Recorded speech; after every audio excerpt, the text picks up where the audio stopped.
आचार्य सम्राट राष्ट्रसंत परमपूज्य अणुवंश महाराज यांच्या कृपेने आणि उपाध्याय श्री युवा मनीषी परमपूज्य प्रवीणऋषी महाराज यांच्या प्रेरणेने ठिकठिकाणी या ठिकाणी गौतम निधी फाउंडेशन स्थापना झालेली आहे आणि या गौतम निधी फाउंडेशनच्या वतीने अनेक लोकोपयोगी उपक्रम राबवले जात आहेत.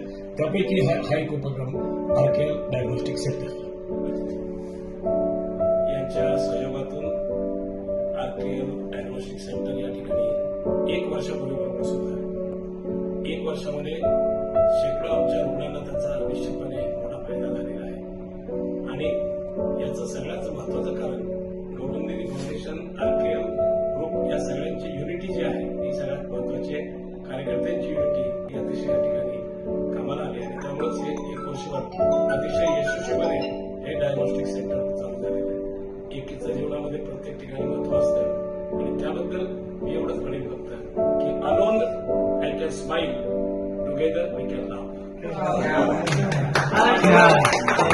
Alone I can smile together we can love. Alone I can read, together we can understand. Alone I can read, together we can understand. Alone I can work, together we can celebrate work.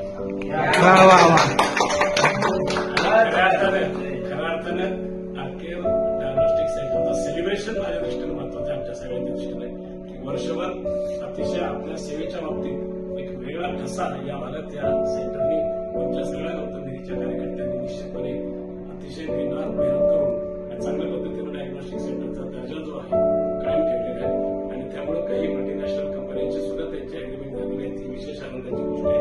त्यामुळे मी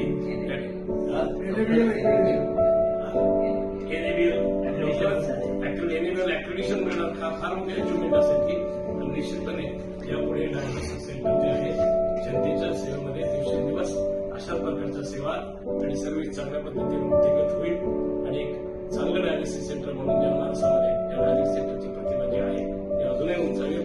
या ठिकाणी या सगळ्या कार्यकर्त्यांना धन्यवाद देतो आणि आमच्या अनुभवाला धन्यवाद देतो की योग्य ठिकाणी तुम्ही हा पैसा काढला. तुम्ही अनेक ठिकाणी डोनेशन देताय पण खऱ्या अर्थाने माझ्या ठिकाणी डायग्नोस्टिक सेंटर डायलिसिस सेंटर या ठिकाणी दिलेला पैसा हा आमच्या हजारोच्या पाठीमागे निश्चितपणे आहे आणि तुम्ही अशाच प्रकारचे या ठिकाणी आरोग्य सेंटर्स किंवा डायलिसिस सेंटर असेल डायलिसिस सेंटर असेल यापुढे चालू करून जनतेमध्ये ज्यांना ज्यांना गरज आहे आरोग्याची सेवेची गरज आहे अशा लोकांना सेवा द्याल.